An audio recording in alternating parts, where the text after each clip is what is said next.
Assalamualaikum warahmatullahi wabarakatuh.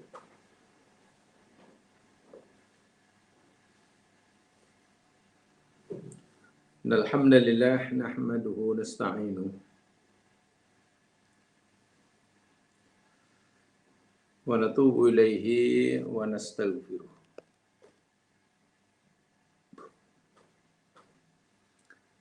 Wa na'udzu billahi min syururi anfusina wa min sayyiati a'malina.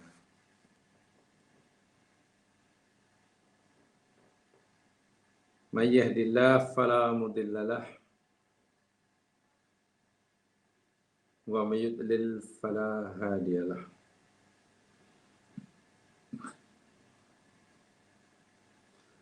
Asyhadu an la ilaha illallah wahdahu la syarika lah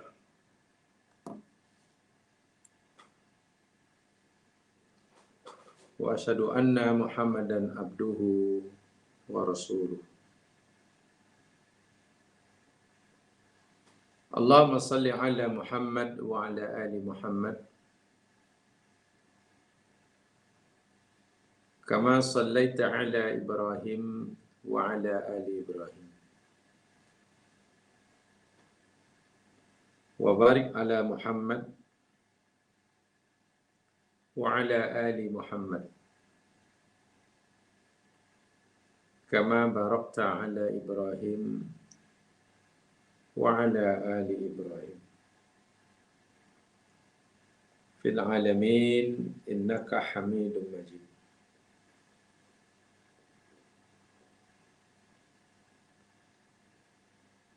Allahumma bika asbahna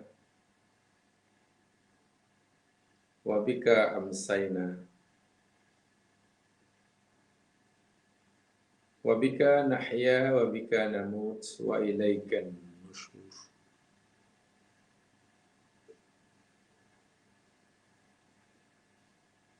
Amin ya rabbal alamin. Qala Allah Ta'ala ba'da a'udzu billahi minasyaitonir rajim. Tabarakalladzi nazzala al-furqana 'ala 'abdihi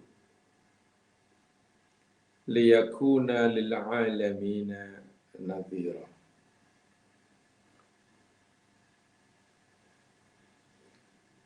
Maha suci Allah, maha meluas keberkatannya. Allah zat yang telah menurunkan Al-Quran sebagai furqan, pembeza antara yang hak dan yang batil, ke atas hambanya, agar supaya dia menjadi pemberi peringatan bagi sekalian alam.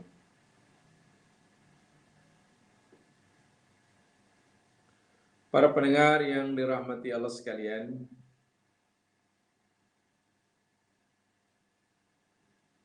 mari kita manfaatkan sedikit masa pagi hari ini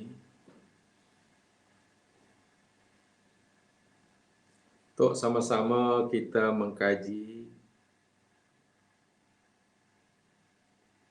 firman Allah Subhanahu wa taala, menyambung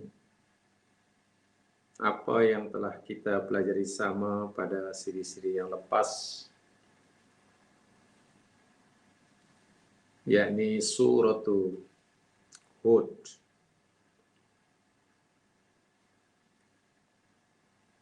Dan hari ini kita akan sambung penjelasan kita tentang ayat yang ke-46 daripada surah Hud.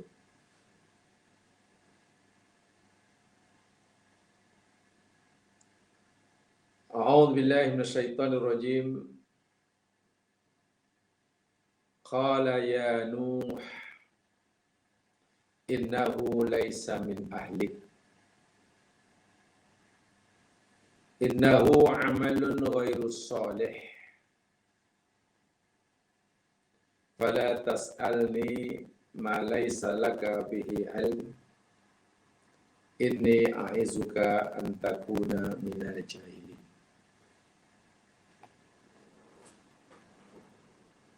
Ini ayat yang telah kita pelajari sebagiannya minggu lepas. Ianya merupakan respon Allah Subhanahu wa taala, jawaban Allah Subhanahu wa taala kepada seruan Nabi Nuh dalam ayat sebelumnya.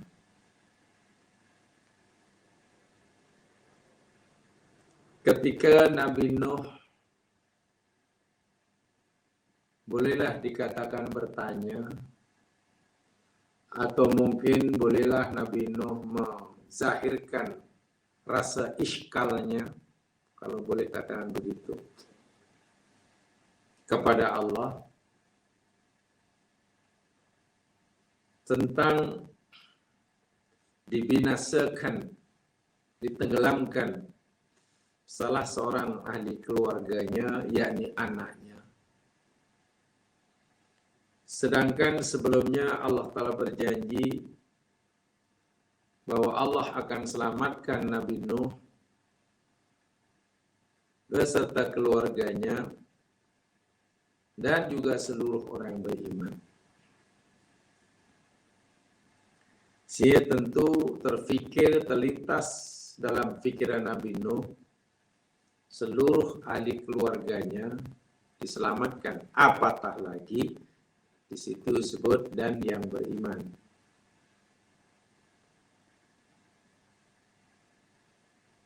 Tapi kenapa ada seorang yang dianggap keluarganya tidak diselamatkan oleh Allah? Itulah kemudian Nabi Nuh mengadu kepada Allah, menyatakan inna bani min ahli. Sesungguhnya anakku adalah termasuk keluargaku. Tapi perlu diingat, aduan Nabi Nuh pada Allah ini bukan kerana meragui akan janji Allah. Jauh sekali nak menuduh Allah mengingkari janjinya. Iskal Nabi Nuh ini bukan kerana dia meragui akan kebijaksanaan Allah. Jauh sekali daripada berprasangka buruk bahwa Allah tidak bijaksana dan tidak adil. Tapi rupa-rupanya ada perbuatan Allah yang maha adil, yang maha bijaksana, masih ada yang tidak dapat dipahami, dimengerti dengan sebaik-baiknya oleh Nabi Nuh. Nah, ketidakpahaman, kalau boleh katakan begitu, iskalah dalam bahasa tepatnya, yang dialami oleh Nabi Nuh inilah yang mendorong Nabi Nuh menyeru Allah Subhanahu wa taala sebenarnya disebutkan dalam ayat 40 itu. Lalu Allah merespon, Nuh, innahu laisa min ahli.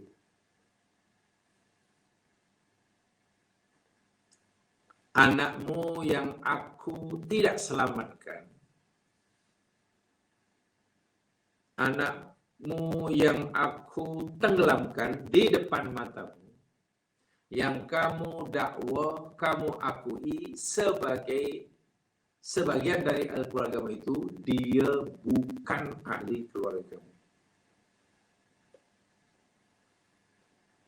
Jadi apa yang difikirkan oleh Nabi Nuh tentang siapa anaknya ini sebagai siapa baginya, dia sebagai anak, sebagai diri, tapi rupanya tidak sama. Dengan apa kata Allah kepada Nuh tentang anaknya? Nuh melihat yang ditenggelamkan itu anakku ya Allah. Itu keluarga, anakku itu keluargaku. Allah kata bukan, dia bukan keluarga. Nah, di sinilah. Dan ini sering kali berlaku yang masih dalam kehidupan. Jangankan kita sebagai orang awam atau hamba biasa. Nabi Nuh pun telah mengalami ini. Terlalu banyak perbuatan-perbuatan Allah Subhanahu wa taala yang dia kehendaki berlaku, kita masih tidak dapat memahami atau belum dapat memahami dengan sempurna tentang keadilannya, kebijaksanaannya, manfaat di sebaliknya. Ya, ini karena keterbatasan ilmu yang ada pada diri kita. Lebih-lebih lagi, memang kita tidak diberikan ilmu yang cukup oleh Allah untuk memahami rahsia keadilan di sebalik perbuatannya tersebut.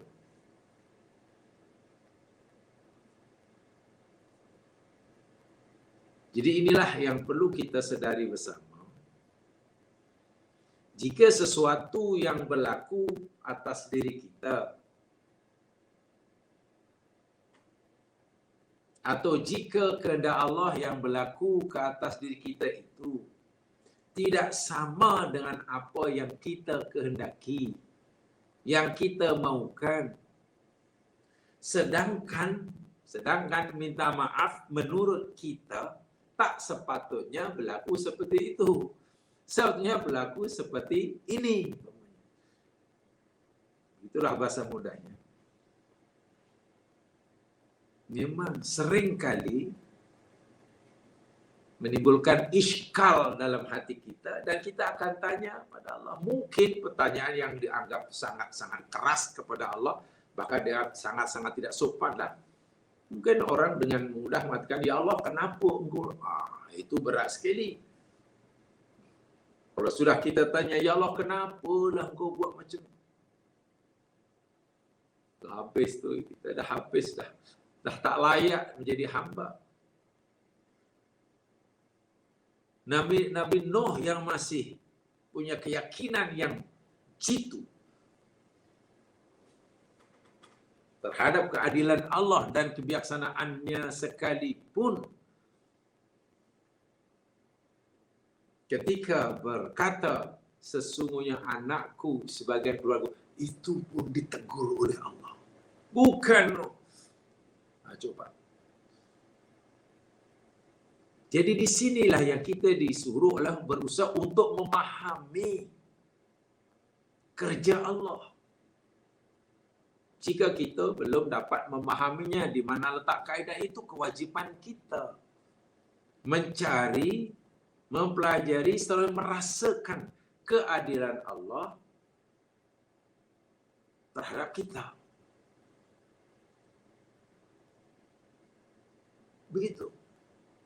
Jika sekiranya kita menemukan, memahami, sekaligus merasakan keadilan Allah di sebalik qada dan qadar yang menimpa kita, alhamdulillah. Tapi setelah kita berusaha bersungguh-sungguh, coba memahami keadilan dan kebijaksanaan qada dan qadar Allah yang Ia tetapkan buat kita, ya sudah, amantu bik. Ya Allah, aku beriman. Jangan hanya kerana ketidakfahaman kita terhadap keadilan Allah. Jangan hanya kerana ketidakfahaman kita terhadap kebijaksanaan Allah tentang qada dan qadarnya yang Ia timpakan, tetapkan buat kita, lalu iskal ini mendorong kita, menyebabkan kita meragui keadilannya. Tak boleh. Meragui kebijaksanaannya. Tak boleh. lebih teruk lagi, lebih parah, lebih bahaya lagi, lalu menuduh Allah tidak adil. Wah, itu bahaya, sayang sekali ya mana. Kerap kita terpaksa membayar dengan harga yang mahal jika kita punya pikiran seperti itu. Ya, kita terpaksa membayar dengan harga yang mahal. Dengan harga apa yang kita perlu berikan? Iman. Ya, kita telah mempertaruhkan keimanan kita kepada Allah. Bila kita hingga menuduh Allah tak berlaku adil, iman yang kita pertaruhkan. Subhanallah. Kita kehilangan sesuatu yang sangat berharga. Jadi keimanan kita pada Allah hanya karena ingin meyakini apa yang difikirkan itu lebih betul, lebih benar daripada apa yang Allah kehendaki berlaku atas diri kita. Bahaya tak bahaya? Bahaya. Sangat bahaya. Tempoh hari saya telah nyatakan, jika sekiranya yang berlaku ke atas diri kita ini, qada Allah yang berlaku atas diri kita ini sesuai dengan kehendak, kemauan kita, keinginan kita, bergembiralah. Ya, betul. Bersyukurlah, pujilah Allah. Ya. Karena itu bukti nyata bahawa Allah itu Maha Pengasih, Maha Penyayang. Tetapi jika ketetapan Allah, qada dan takdir Allah yang menimpa kita tidak sesuai dengan keinginan kita, tidak sesuai dengan harapan kita, syukurlah pada Allah berganda-ganda. Ucapkan Alhamdulillah berganda-ganda berkali-kali.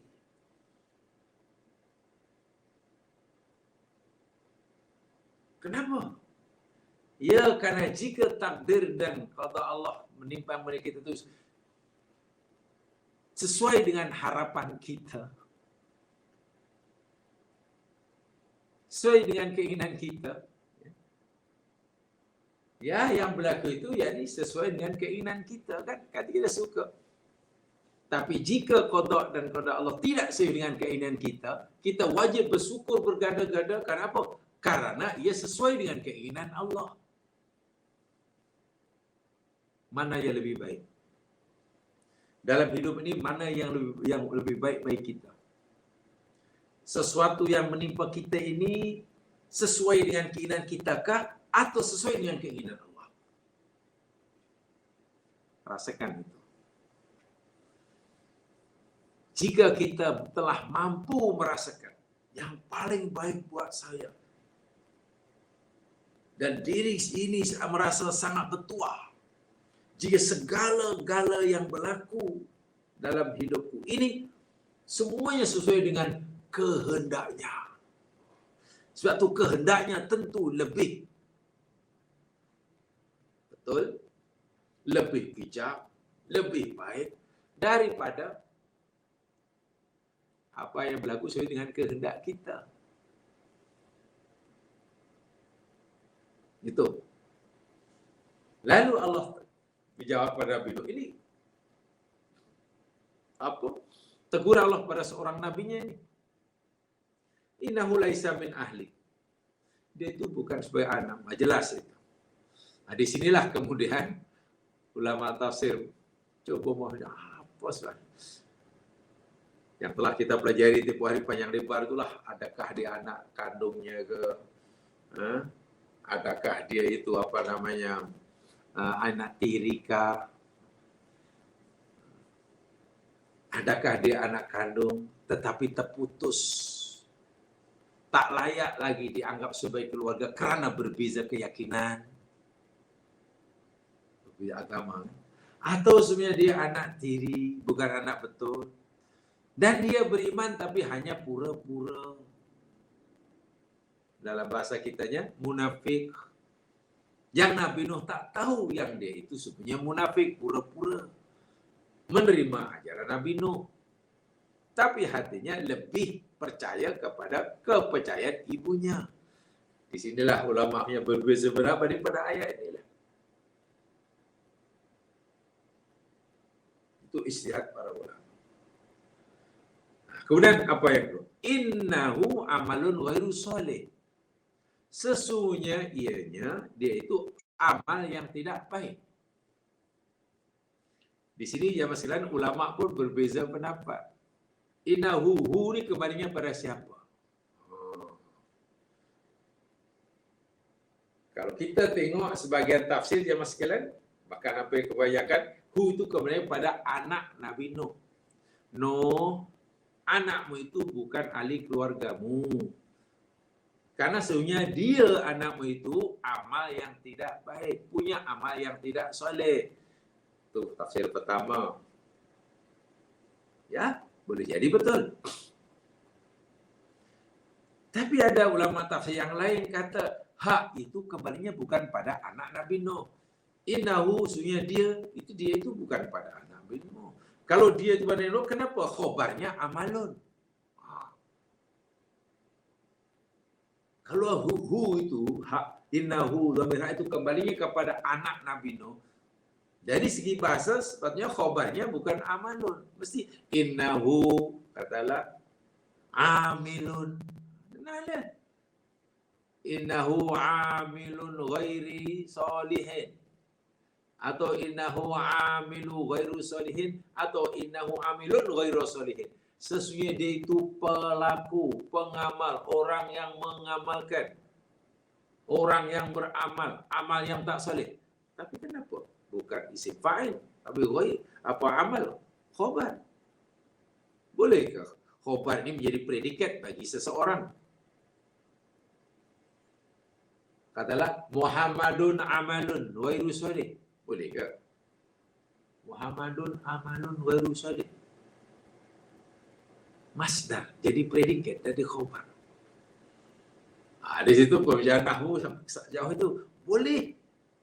Itu menunjukkan makna yang lebih kuat. Allah pun memberi sifat pada dirinya gunakan masdar al-adlu. Allah sifatnya al-adlu kan, bukan al-adil. Kan orang Arab kata itu dari segi balaghah, insyaallah sangat tinggi. Huwa jamilun dengan huwa jamalun. Huwa jamilun dengan huwa jamalun. Mana lain. Huwa jamil, dia itu cantik. Dia itu cantik. Huwa jamilun. Itu betul itu. Dia itu cantik. Tapi cantiknya mungkin dari aspek tertentu sahaja. Mungkin cantik dari paras mukanya. Mungkin cantik daripada ya ketika berpakaian. Ketika tak berpakaian tak cantik. Dia cantik ketika berpakaian yang macam itu. Tempoh hari pakaian lain tak cantik. Jadi kecantikannya hanya ya bersifat apa ya? Kadang-kadang lah. Dari aspek ini cantik, dari ini tak sempurna. Tapi kalau huwa jamalun, dia itu adalah kecantikan. Wah, makna kita tidak dapat mencari keburukan, ketidakcantikan sikit pun pada dirinya. Ibaratnya dia itu identik dengan kecantikan. Kalau kamu nak tahu definisi tentang kecantikan, tengok dia. Boleh. Dari segi bahasa tak salah. Itu alasan hu itu gambarnya pada anak. Jadi anakmu itu wahai Nuh bukan sekadar berbuat benda yang tak baik. Anakmu itu yakni perbuatan yang tak baik. Masya Allah. Dia bukan sekadar melakukan perbuatan yang tak baik. Karena kalau dia melakukan perbuatan yang tak baik, maknanya adalah perbuatan yang baik. Tapi kalau dia itu adalah amalan yang tidak soleh, mulai dari hujung rambut hingga hujung kaki, tak ada yang soleh. Itu pertama. Jadi hu itu pada anak Nabi Nuh. Tak sepatutnya lah. Takkan amalan yang tidak baik aku selamatkan. Tapi makna yang kedua ini, faham yang kedua ini menarik. Hu kembalinya bukan pada anak Nabi Nuh. Tapi hu kembalinya kepada perbuatan Nabi Nuh bertanyakan kepada Allah tentang anaknya yang Allah tenggelamkan tuh. Saya ulangi, hu itu kembalinya kepada permintaan pertanyaan iskal Nabi Nuh kepada Allah tentang anaknya yang Allah tidak selamatkan. Kan Nabi Nuh bertanya itu, ya Allah, dia itu anakku. Dia itu anakku itu sebagian keluargaku. Kan Nuh mengadukan dalam ayat 45. Lalu Allah kata, Nuh, sebagai seorang nabiku, sebagai seorang utusanku, tidak selayaknya, tidak sepantasnya, tidak sepatutnya engkau bertanya kepada aku menanyakan tentang kenapa aku tidak selamatkan seseorang yang kamu yakini sebagai anak. Perbuatan kamu tanya itu tak sepatutnya, no, itu amal ghairu sholih. Ayat maksudnya inna ibnaka alladhi sa'altani ija'ahu laisa min ahlik alladhi wa'adtuka bijayyi. Anakmu yang kamu katakan sebagai keluargamu itu yakni sebenarnya bukan ahli keluargamu, no. Sehingga tak termasuk ke dalam janji, termasuk ya ke dalam janji yang aku janjikan pada kamu bahwa aku akan selamatkan keluarga kamu. Karena dia kafir. Dan inna su'alaka ya no, sesungguhnya pertanyaan kamu kepada aku, iskal yang kamu tujukan padaku, ya Allah, kan anakku tuh. Nah, perbuatan kamu menanyakan nasib anakmu yang aku tenggelamkan, yang sebenarnya dia tak termasuk janji yang aku berikan pada kamu, itu amalun ghairul munasib minka. Itu satu perbuatan yang langsung tak patut, tak sepatutnya kamu lakukan, wahai Nuh. Itu amal yang tak baik. Bahasa mudahnya lah, ya sebagai seorang nabi tak boleh, tak patutlah aku tanya macam itu kepada aku. Sepatutnya kamu tak perlu iskal. Kamu kan nabiku, kamu rasulku. Tentunya kamu jauh lebih faham tentang kebijaksanaanku, jauh lebih mengerti tentang keadilanku daripada umat dan kaum. Kalau yang tanya itu katalah kaum kamu, wahai Nuh. Katalah yang tanya kepada aku, katalah itu kaummu yang selamat ke kapal itu. Ya Allah, kenapa ya Allah engkau tidak selamatkan anak Nabi Nuh? Bukankah engkau telah berjanji bahwa engkau akan selamatkan keluarga Nuh? Jika yang tanya macam itu, wahai Nuh, pengikutmu, mungkin dalam bahasa kita, ini saya jelaskan dengan bahasa kita, itu patutlah imannya belum sekuat kamu, makomnya belum sedekat mana dengan aku. Ini kamu, nabiku, rasulku, utusanku, berdakwah sudah ratusan tahun, macam-macam bukti kekuasaan kaliku aku dah tunjuk padamu.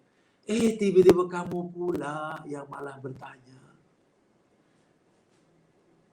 Situ orang seperti kamu, wahai Nuh, yang bertaraf nabi, bang statusnya seorang rasul, yang makomnya sangat tinggi dan dekat dengan aku, tak sepatutnya kamu tanya itu. Jadi pertanyaan itu perbuatan yang tak baik. Faham ya maksudnya? Nah, ini sama jamaah sekalian dengan apa yang pernah diucapkan oleh Umar kepada panglima perangnya Abu Ubaidah bin Al-Jarrah. Karena Abu Ubaidah bin Al-Jarrah ketika Umar nak pergi negeri Syam, negeri Syam, Lalu diberitahu di Syam itu ada sedang berlaku wabak penyakit berjangkit. Ya, di sana sedang berlaku pandemik lah. Pandemik. Bahaya sekali. Dalam tengah perjalanan itu, ya, sahabat berita ini lalu berbincang, bermusyawarah. Macam mana nih kita nak teruskan perjalanan pergi Syam ke atau balik ke Madinah? Sahabatnya bagi cadangan, ada dua kumpulan. Kumpulan pertama, ya ambil kita balik. Kita balik sajalah karena di Syam itu tempat yang kita lalu itu sedang berlaku pandemik. Bahaya penyakit itu. Bila kita pergi sana, ya mungkin kita akan sakit. Dan Tuhan tak sepatutnya sakit, Tuhan ambil mukminin. Elok kita balik ke Madinah. Umar belum lagi menerima. Umar tanya pendapat yang lain. Ada pendapat, oh tidak, ambil tidak. Kita tidak boleh membatalkan. Ini niat fisabilillah, ini perjuangan fisabilillah. Kita mesti teruskan pergi negeri Syam. Bahwa di sana ada sedang berlaku pandemik, itu tak boleh kita jadikan alasan untuk membatalkan niat kita pergi ke Syam. Kenapa? Kita pergi negeri Syam ini lillahi ta'ala. Tugas agama. Jika pergi sana Allah takdirkan kita sakit, sakit. Jika Allah takdirkan tak sakit, tak sakit. Kita balik Madinah, jika Allah takdirkan sakit, tetap sakit. Jadi kena apa? Apa susahnya? Apa yang perlu dikhawatirkan? Pergi ke negeri Syam, walaupun sedang berlaku pandemik, jika Allah tak takdirkan kita sakit, tak sakit. Sakit atau tidak itu takdir Allah. Bila balik ke Madinah, kita nak pilih balik ke Madinah, bila Allah takdirkan sakit, sakit juga. Jadi kita kena terus pergi. Umar ada dua jalan, lalu Umar pilih, kita balik aja ke Madinah.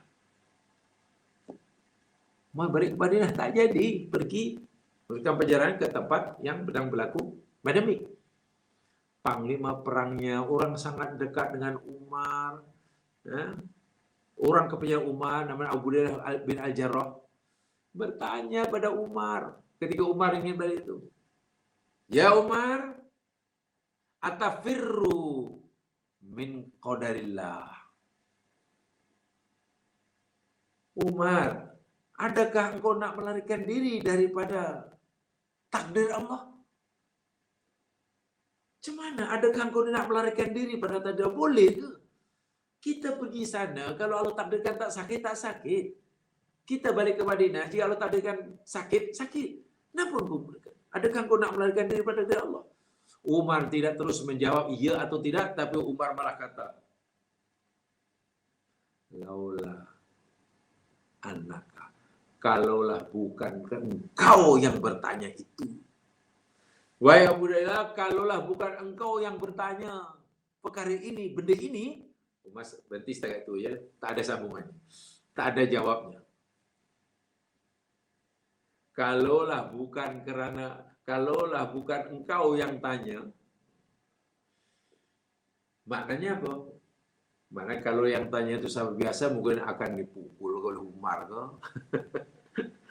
akan dilempang ke.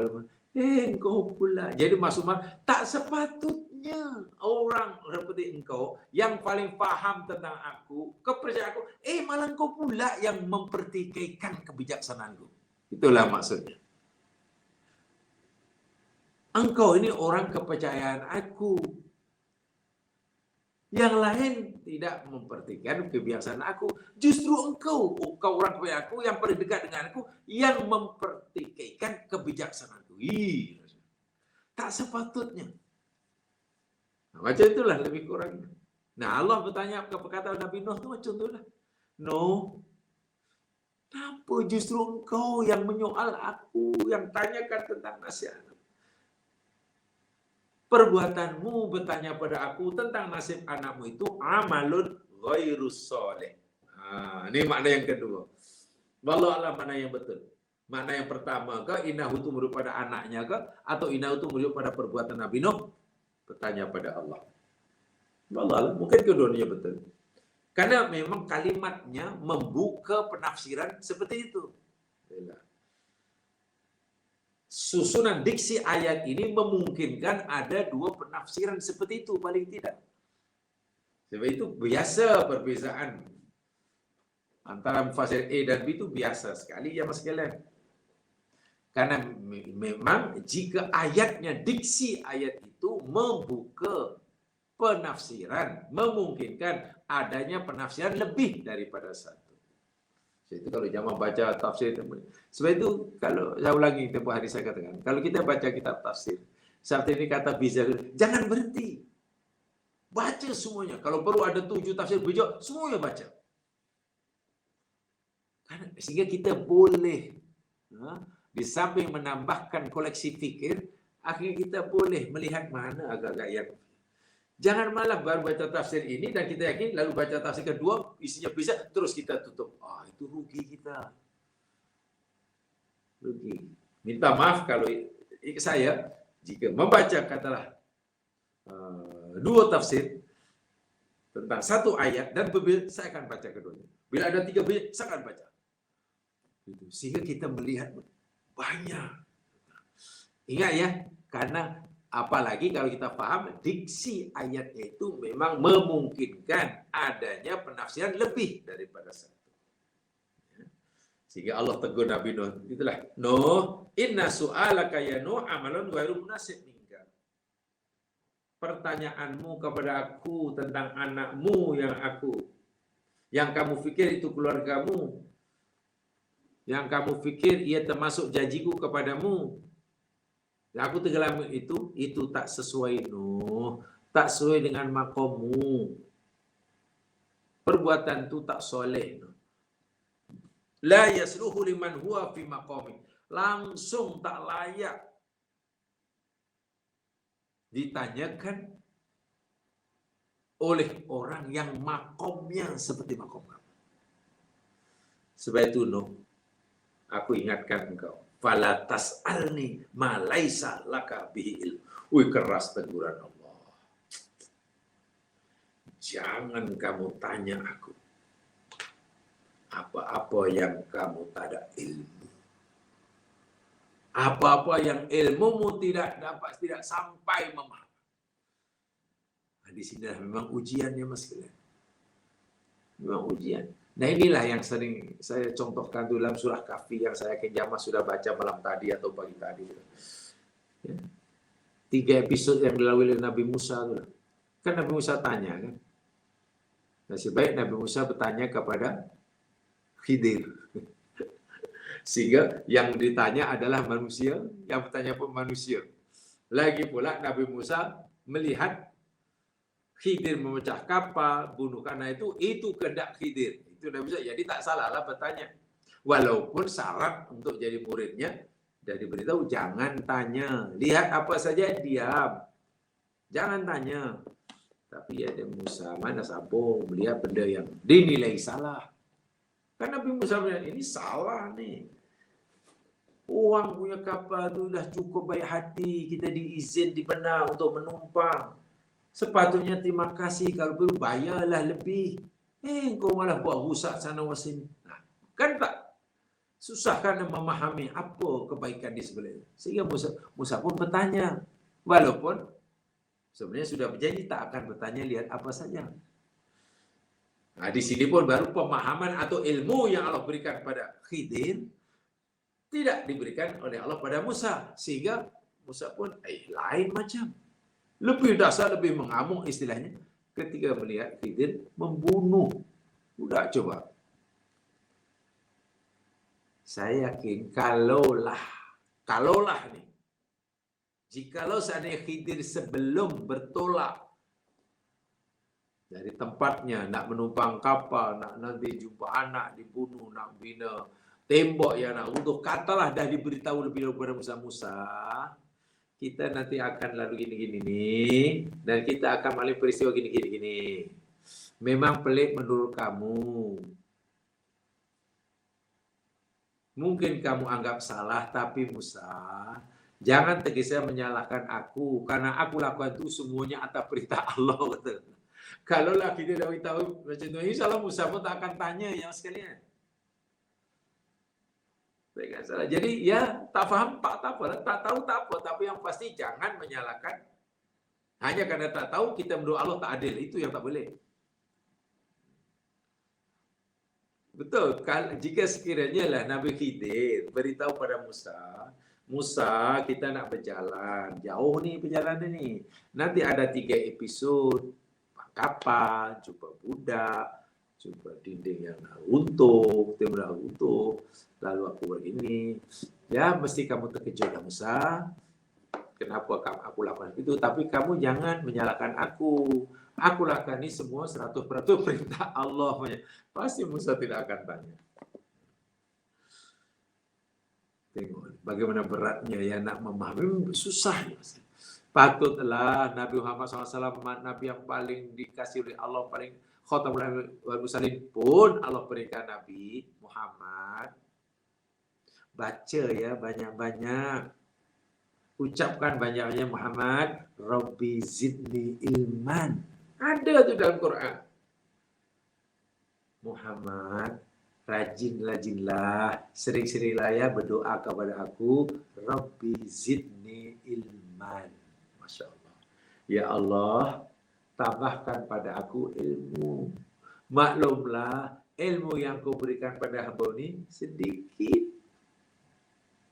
Yang sedikit itu pun hanya semua pemberian kamu. La ilma lana illa ma 'allamtana.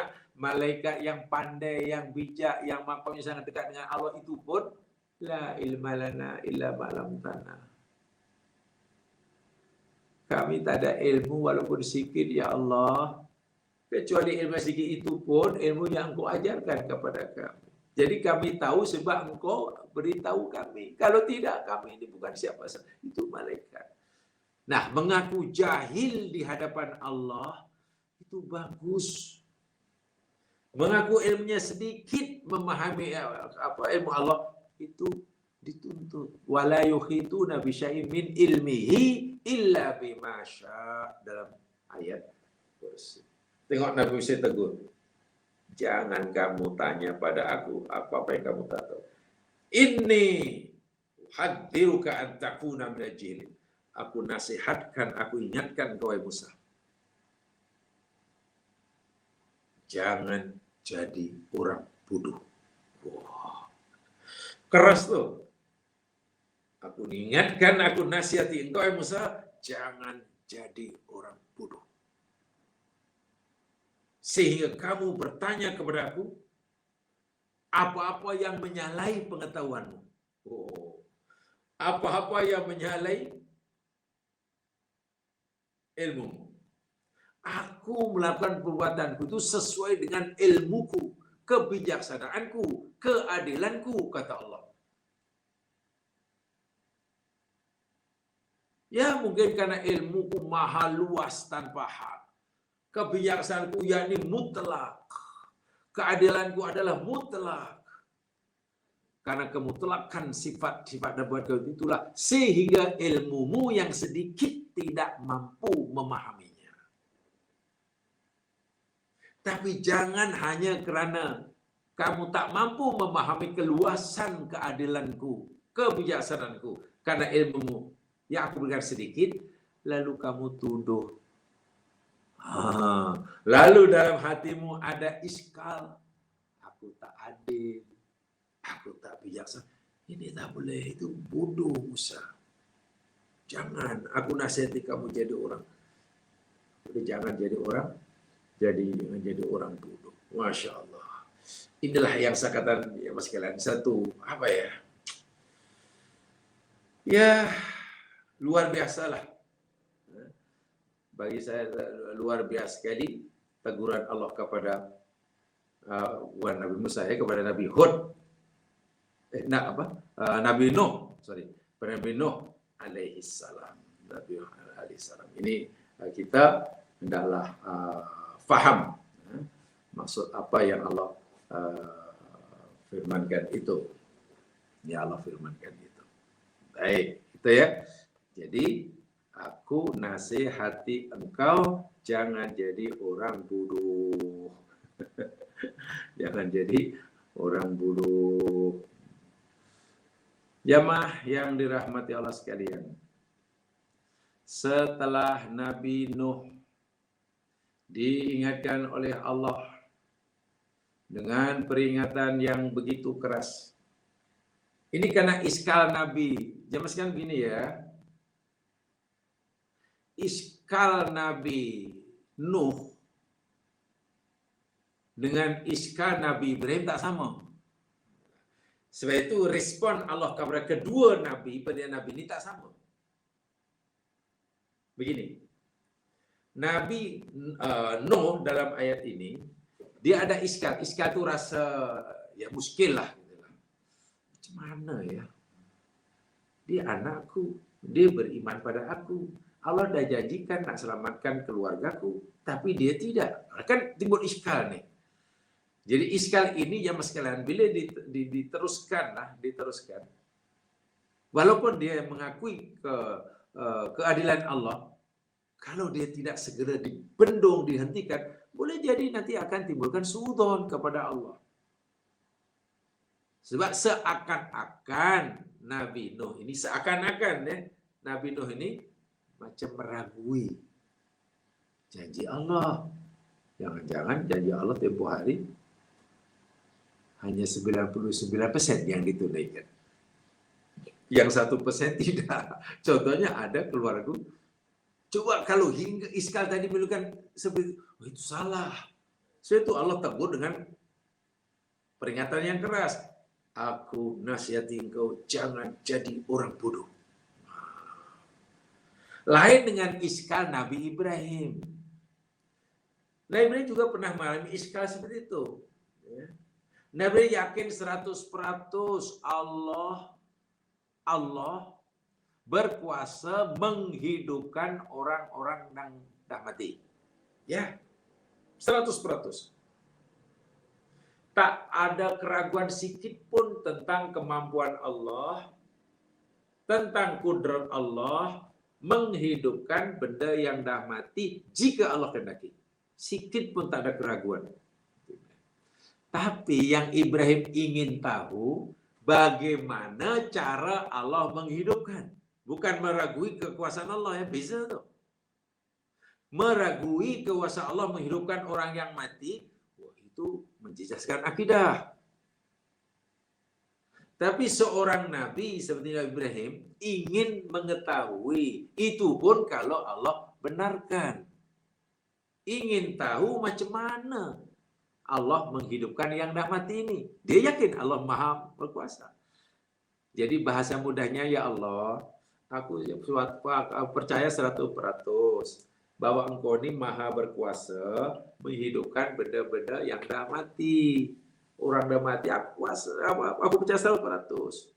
Tapi kalau boleh, ya Allah, boleh tak aku minta kepadamu, tunjukkan kepada aku macam mana cara Engkau hidupkan yang mati. Nah, pendidikan Ibrahim bukan karena iskal tentang kuasa Allah. Ia ingin kalau boleh Allah tunjukkan. Ibaratnya, aku tahu, aku yakin kemampuanmu untuk buat kue ini. Memang apa? Aku tidak ada keraguan sedikit pun kemampuan kamu membuat kue. Sehingga kamu terkenal di dunia pembuat kue nomor wahid. Sudah selesai kan itu. Tapi hatiku ini ingin sekali rasanya. Ingin sekali rasanya.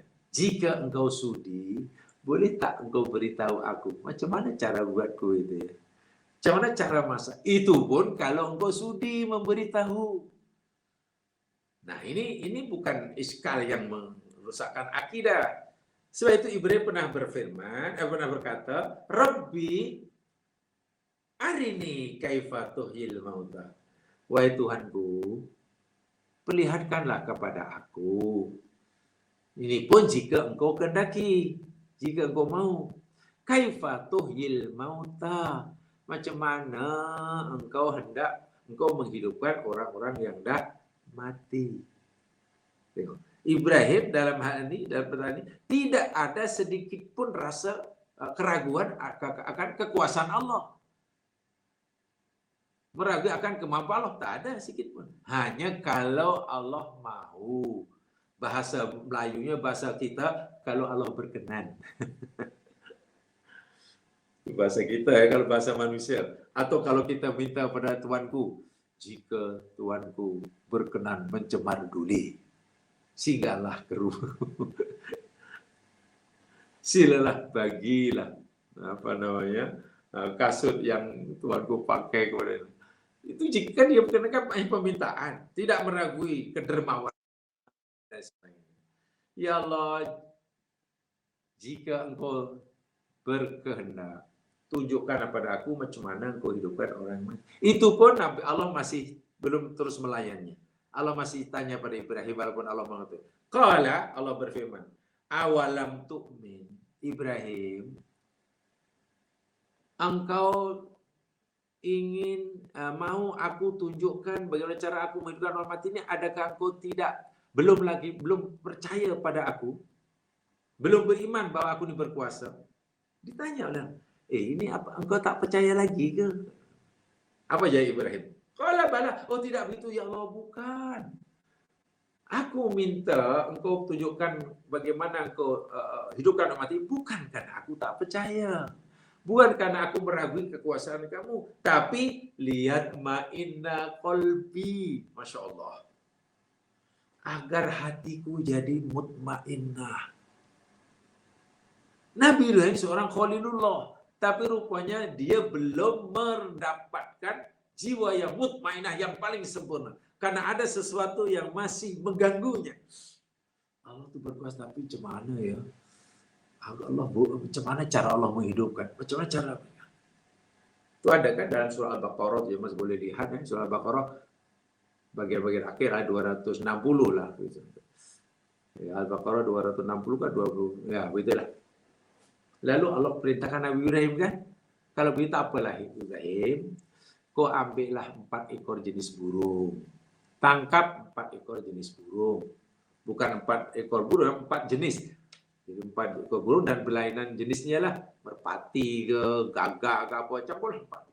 Kemudian kamu sembelih dan kamu cincang-cincang lumat dagingnya. Lumat, bukan hanya dipotong jadi 4, lumat. Setelah kamu gaul sehingga sebatilah daging keempat ekor burung tadi yang berlainan jenis burung tadi, lalu longgokkan sebagian di longgok di sana, sebagian di situ. Jadi beberapa longgok. Dan setiap longgok itu pasti ada campuran 4 daging 4 ekor burung tadi. Ibrahim pun tak tahu untuk apa. Setelah dilakukan, fumat uhunna. Lepas kamu lakukan itu, coba kamu panggil burung-burung itu.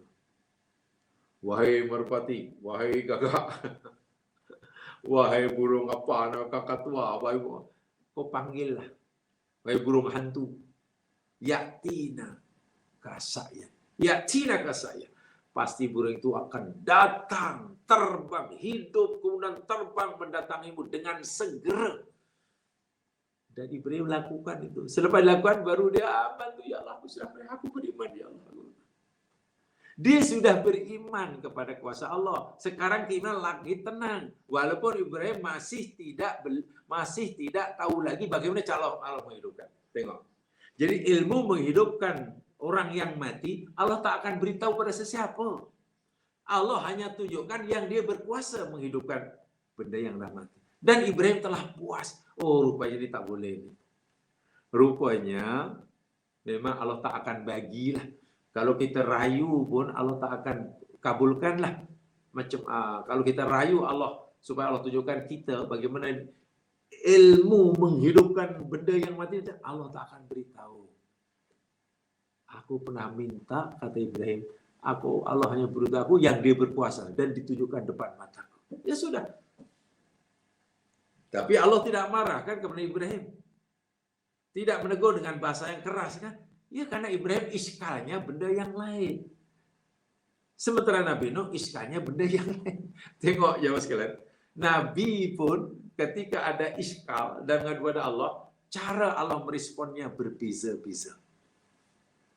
Ya, berbeza-beza. Sebab itu Nabi Nuh alaihissalam selepas oleh Allah ditegur, dengan teguran yang ya menurut kita agak keras, Nabi Nuh menyadari kesilapannya.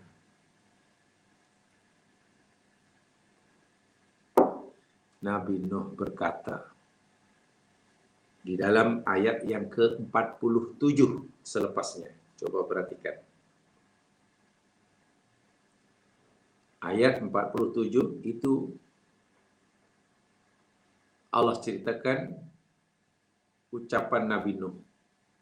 Qala rabbi inni a'udhu bika an as'alaka ma laysa li bihi ilm wa illa taghfir li wa tarhamni akum minal khasirin. Qala berkata Nuh, Rabbi, wahai Tuhanku. Asalnya ada ya, ada ya nida. Ya nidanya dibuang. Ya nida dibuang, kemudian ya mutakallim pun dibuang. Asalnya ya Rabbi. Ya depan dibuang, huruf nida. Ya Rabbi, lalu pun dibuang. Tinggal Rabbi saja. Sebab itu terjemahnya wahai Tuhanku. Kenapa dibuang? Ini kita telah pelajari dahulu tentang asrarul hati, ya. Tolong diri sebelah kod-kod ada catatan. Kod-kod jam masih ada catatan. Tengok catatannya ketika dahulu kita sedikit dan sekejap kita belajar dengan balaghatul Quran. Kita telah belajar tentang asrarul hati wa dzikri. Saya masih ingat kita telah belajar itu, ya. Rahasia menghazaf, menghilangkan huruf ataupun kalimat, dan rahasia menyebutkan huruf. Huruf itu ada dan huruf itu ada. Din, katakanlah dini. Katalah, ya contoh inilah. Sebenarnya ya Robbi, tapi ya dibuang, ya di belakang dibuang. Ini hadaf, ada rahasia dia. Ada rahasia dia. Tapi dalam ayat lain, ya itu ada. Ya Rabbi. Ada. Ya Rabbi. Dalam surah Furqan itu ada tuh. Ya-nya disebutkan. Nah ini itu, lihat sajalah, saya tidak perlu mengulangi kan. Itu kayaknya bab ilmu lain, ya. Bab ilmu balaghah, baca. Kalau ada, kalau masih dijumpai lah apa namanya catatannya yang pernah belajar. Asrarul hati wa dzikri, kita pelajari itu.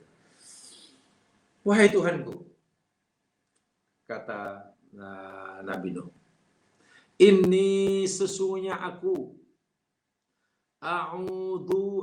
berlindung bika denganmu ya Allah. Berlindung an as'alaka daripada aku bertanyakan kepada engkau atau meminta kepada engkau akan apa yang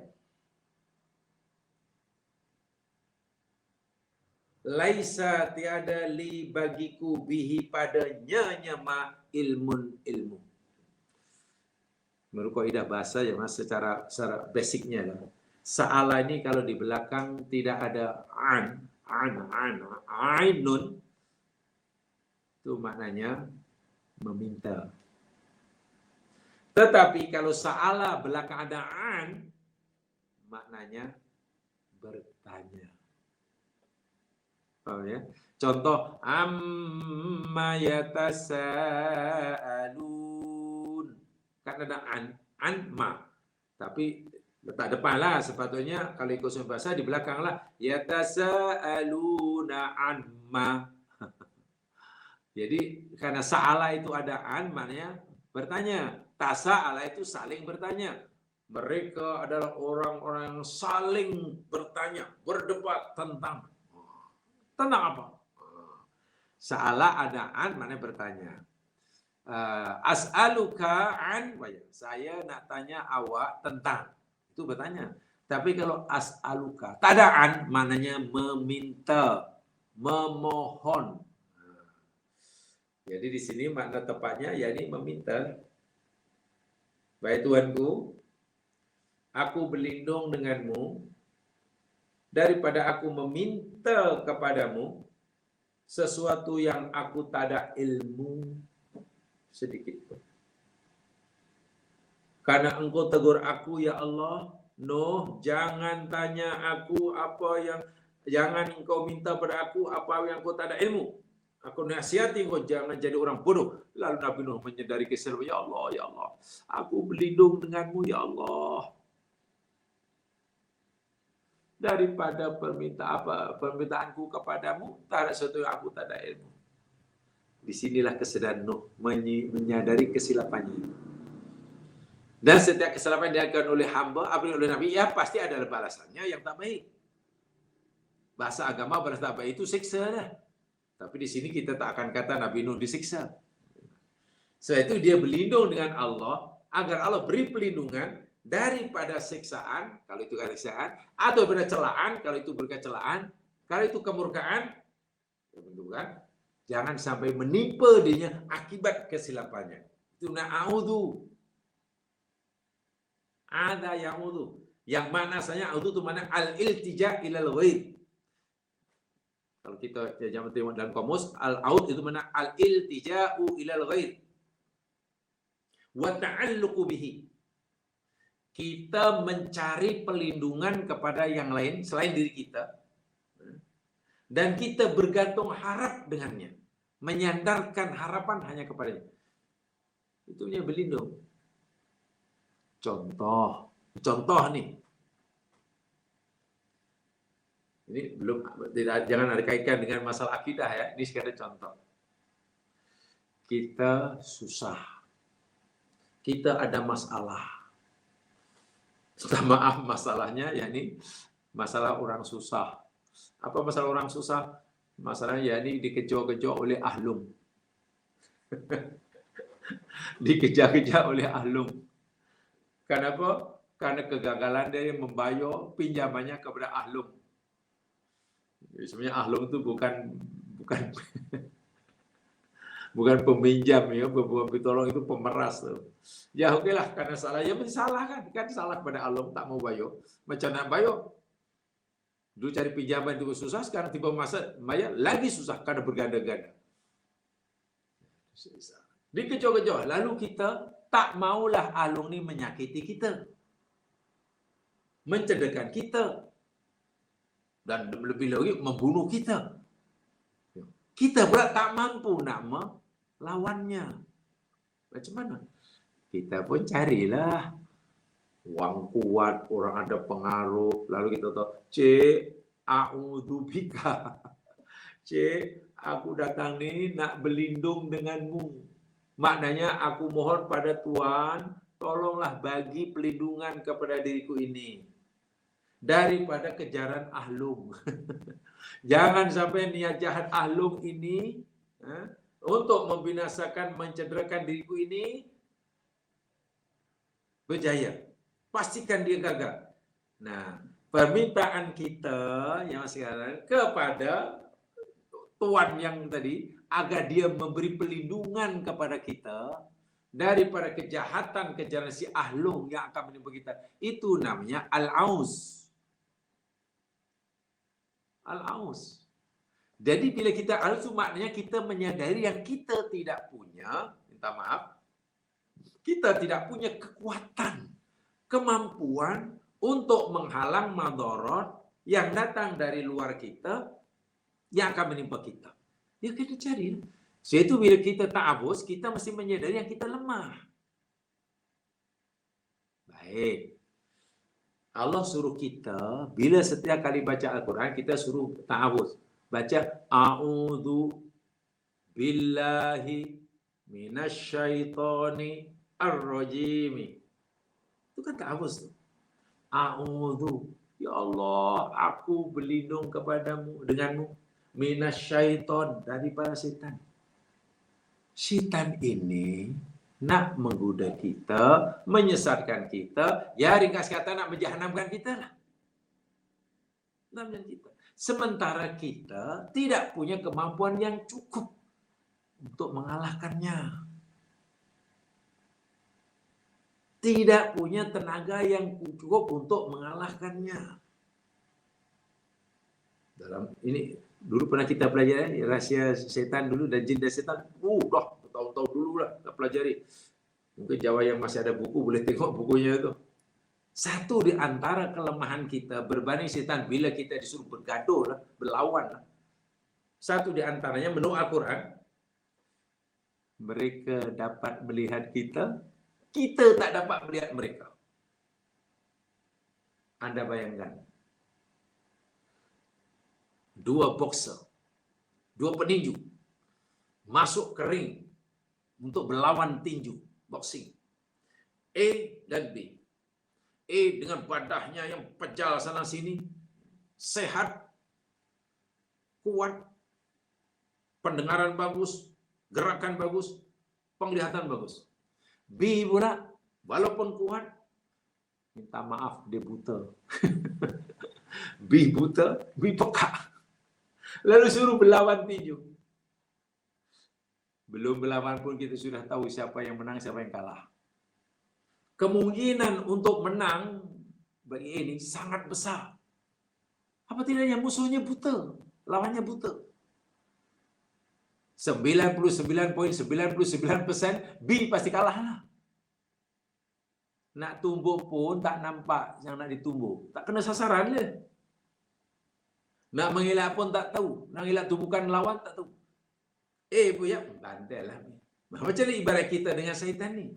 Kita tidak punya kemampuan yang cukup untuk melindungi diri kita daripada kejahatan, bisikan, penyesatan yang dilakukan oleh syaitan. Itu kena akui dahulu, jangan kena kita akui dahulu. Allah beritahu kita seperti itu. Sebab itu Allah dengan ihsan dan rahmatnya suruh kita mohon perlindungan pada Allah. Jumpa Allah, dekati Allah, lalu merayu pada Allah, ya Allah, tolonglah. Lindungi diriku yang lemah ini daripada syaitan. Tolong lindungi. A'udzubillah. A'udzubillah. Qul a'udzu bil falaq, qul a'udzu bin-nas. Semuanya maknanya begitu. Nah, Nabi Nuh tahu dia melakukan kesalahan, insaf. Setiap kesalahan pasti ada balasan yang tak baik akan menimpanya. Yang paling besar azab lah. Kemurkaan Allah lah. Atau paling tidak Allah tak suka. Bagi seorang Nabi bila Allah menyatakan aku tidak suka kamu. Wah, itu bencana ya mas sekalian. Itu bencana. Seseorang yang makamnya sudah makam Rasul dan Nabi, bila dengar Allah Subhanahu Wa Taala yang melantik jadi Rasul kata, aku nasihatkan engkau jangan jadi orang bodoh. Oh, jangan minta pada aku apa engkau yang kau tidak tahu. Itu keras sekali. Jadi merasa, Allah nampaknya sudah tidak suka aku. Nak katakan murka nampaknya belum. Nak katakan azab juga tidak. Tapi nampaknya sudah. Itu terasa sekali. Kesilapan itu dirasai sungguh. Setelah itu Nabi Nuh setelah menyadari kesalahan, dia mohon perlindungan pada Allah. Ya Allah, tolong lindungi diriku daripada kemurkaanmu, daripada ketidaksukaan kamu kepada diri ini akibat kesilapan dan kekurangan diri ini. Bagi saya ini luar biasa lah. Jamaah jangan hanya membaca ayatnya dan dibaca terjemahnya a'udzubika itu ini bukan benda yang remeh ya mas ya. Ini a'udzubika itu bukan benda yang ya Allah aku berlindung. Bukan sikap itu. Itu bila fahami dari aspek yang ihsan ya mas. Pertama Nabi Nuh melihat merasakan dirinya telah melakukan kesalahan yang sangat dahsyat dalam pandangan matanya. Betapa tidak? Allah pun menegurnya dengan teguran yang keras. Itu pertama. Dihantui rasa bersalah, itu wajib. Orang bersalah dan terus merasa bersalah dan sentiasa berusaha melihat kesalahannya itu kesalahan yang tidak kecil di hadapan Allah, itu wajib. Karena bila orang buat salah dan merasa bersalah, dikejar rasa bersalah, sentiasa nampak kesalahannya, dia akan mendorong dia untuk bertaubat. Tapi kalau orang bersalah, tidak merasa bersalah, sama sekali, bahkan yakin betul, ya bila nak bertaubat,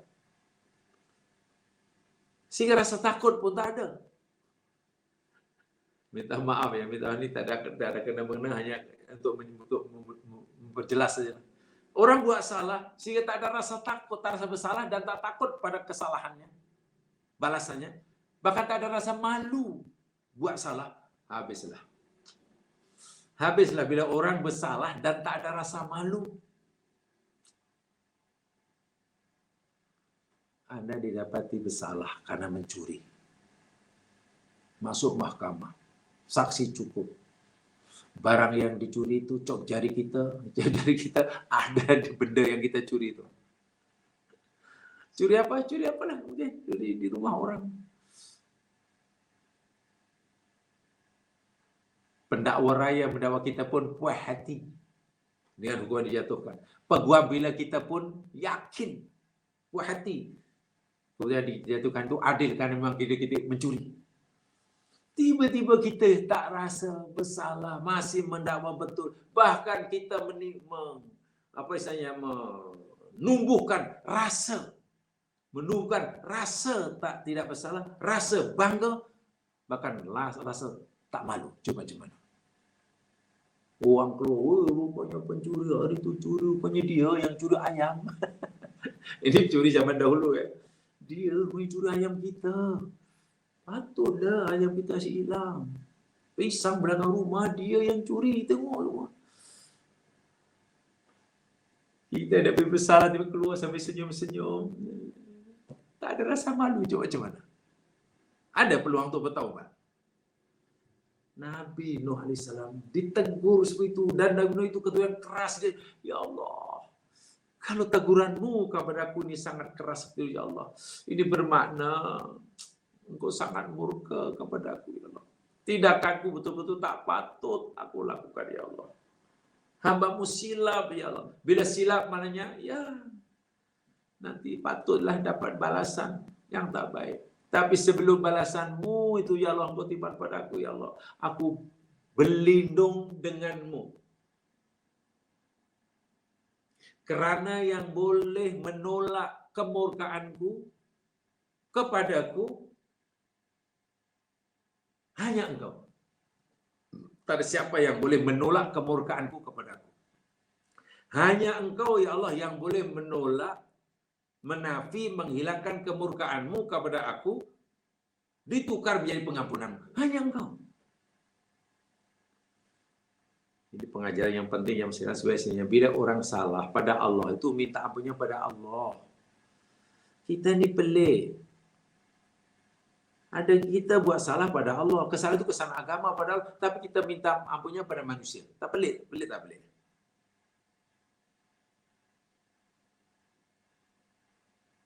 Tak puasa, itu kan dosanya pada Allah. Kenapa kita disuruh, kami tuntut untuk minta maaf dalam masa 24 jam kepada seluruh Islam, karena memalukan orang Islam. Kita pun akhirnya karena dituntut oleh orang lain sebab minta maaf, ya saya minta maaf dapat kesalahan karena saya tidak puasa Ramadan. Kita yang menurut Ramadan pun, itu puas hati saya karena awak sudah minta maaf. Itu dosa pada Allah. Kenapa kita paksa orang tu minta maaf pada kita? Bimbing dia bertobatnya pada Allah. Tapi ini yang berlaku. Orang buat salah pada Allah pun suruh minta maaf pada Allah. Kalau salah pada manusia, minta maaf pada manusia. Contoh Nabi Nuh, ya. Langsung terus hubungan dengan Allah Subhanahu Wa Taala. A'udzubika. Wa hakikatul aud. Ini saya mungkin baru jelaskan aus dulu ya. Wa hakikatul aus, hakikat berlindung, al-iltija wa ta'alluq ila al-ghaib. Yani al-hurubu min syai'in takhafuhu ila man ya'simuhu minhu. Saya ulangi. Al-aus, a'udzubillah, a'udzulah, ta'awuz. Hakikatnya, makna sebenar yang hakiki, al-hurubu min syai'in, melarikan diri dari sesuatu, ya khafuhu, yang dia takuti. Yang dia takuti. Ila man ya'simuhu minhu, kepada sesiapa yang dia yakini boleh memberinya perlindungan daripadanya. Contohnya tadilah, kerja-kerja di Alung, lari melakukan diri pada keburukan si Alung, kejahatan si Alung. Lalu kita cari perlindungan pada orang yang kita yakini boleh melindungi kita daripada kejahatan si Alung. Itu namanya aud. Siapa orang tu? Ya mungkin ketua Alungnya. Mungkin ketua Alungnya.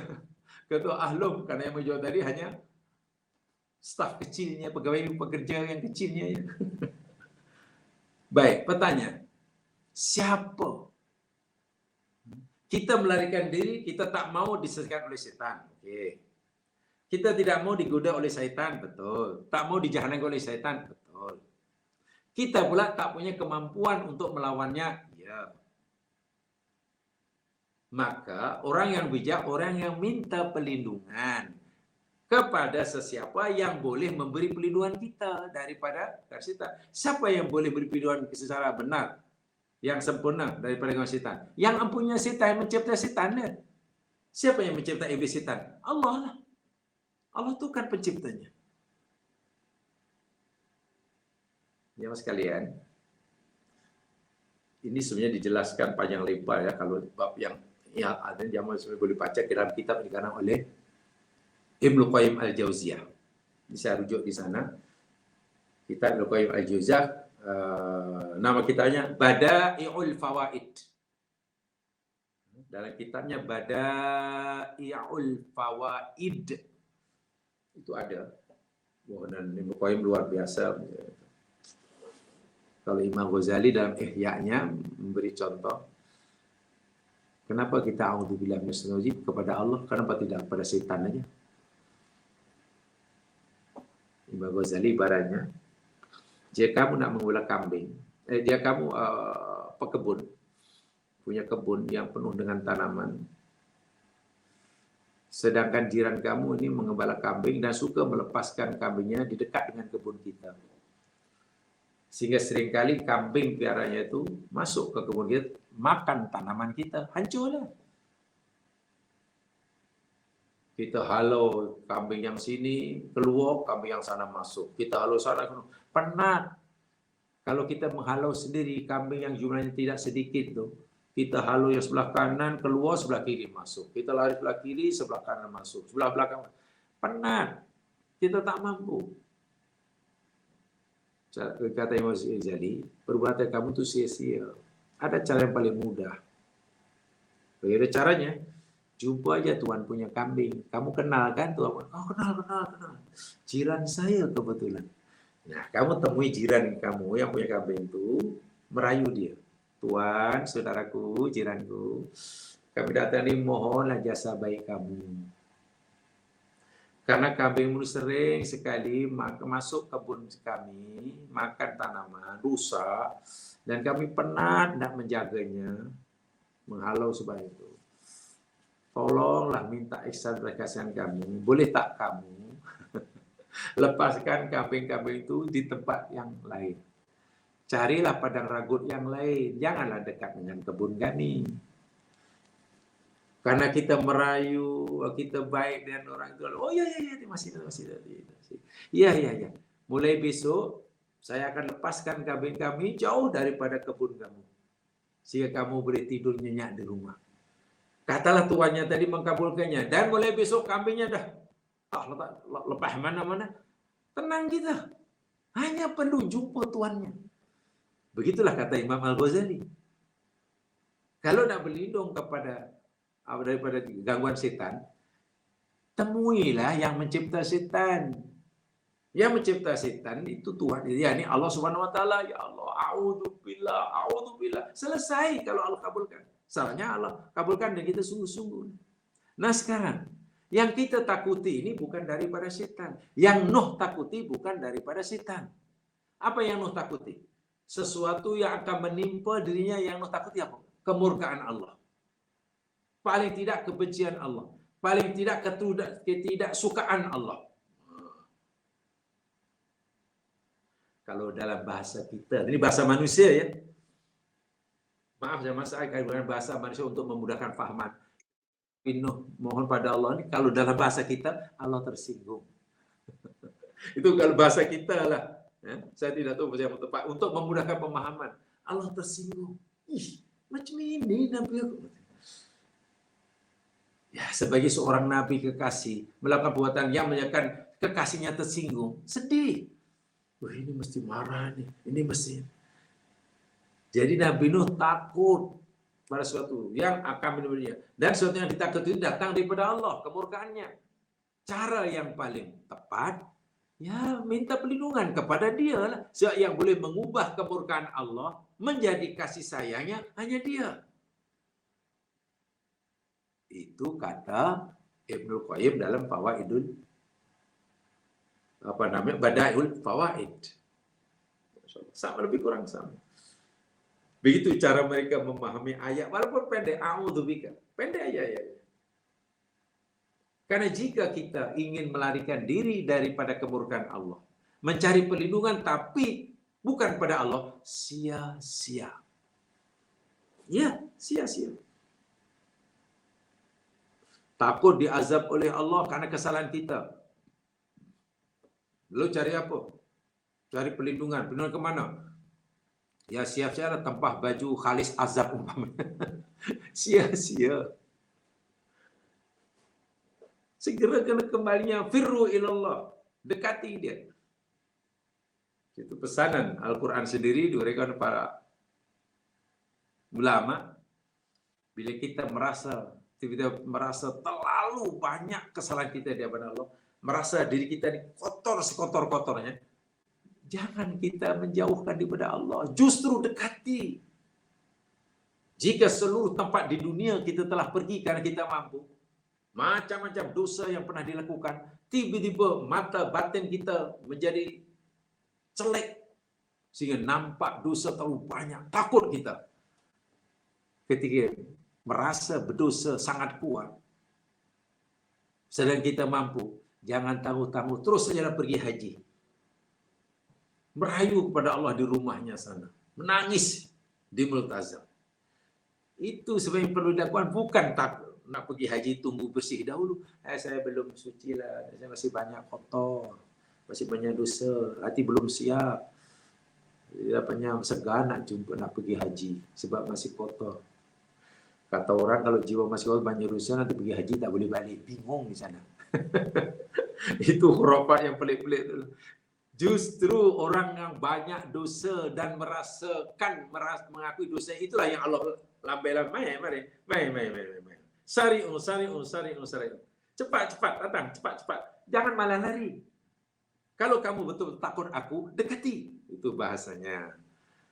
Tapi kalau kamu takut harimau, jauhi. Nah, itu betul. Takut harimau, jauhi. Tapi takut aku, dekati. Ini bicara. Nabi Nuh sangat, ya seorang Nabi pasti bicara. Itu mana a'udzubika. Ya. Jadi al-aus, hakikatul aus, yani al-hurub min syai'in yakhafuhu ila man ya'simuhu minhu. Itu kata Ibnu Qayyim dalam Bada'iul Fawaid. Baik. Ketika Nabi Nuh berdoa, Rabbi inni a'udzubika bi as'alaka ma laysa laka bi'ilm. Dan doa Nabi Nuh dipanjatkan pada ayat-ayat sebelumnya, dua ayat sebelumnya.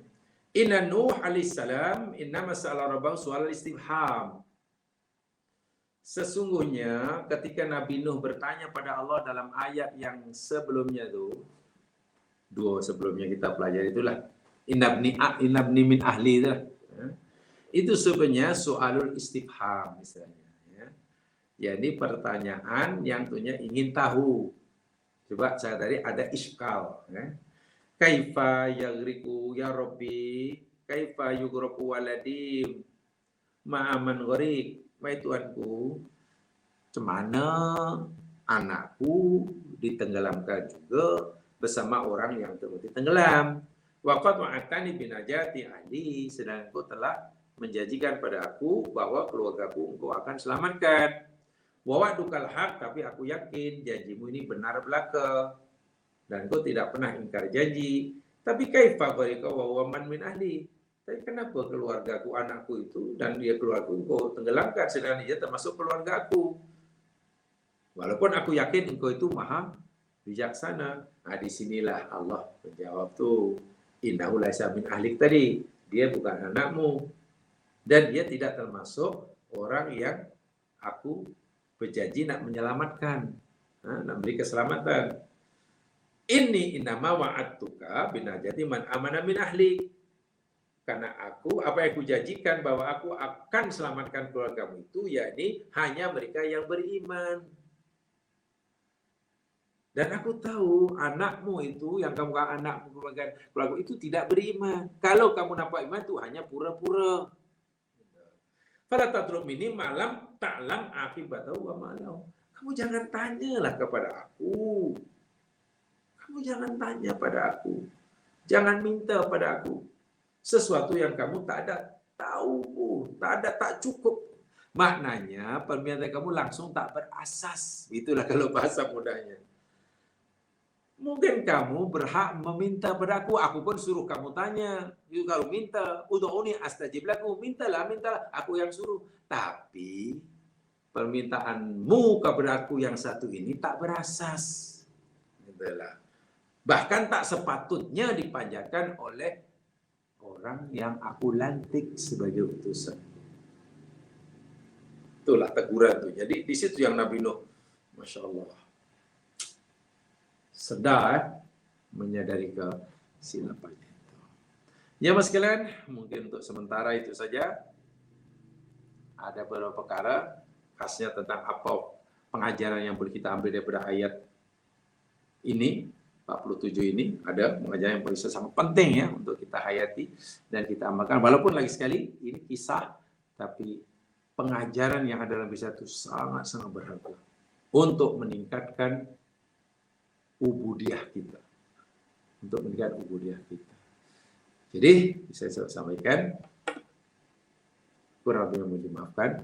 Subhanakallahumma bihamdika asyhadu an la ilaha illa anta astaghfiruka wa atubu ilaik. أعوذ بالله من الشيطان الرجيم والعصر إن الإنسان في خسر إلا الذين آمنوا والصالحات تواصوا بالحق وتواصوا بالصبر. السلام عليكم ورحمة الله وبركاته.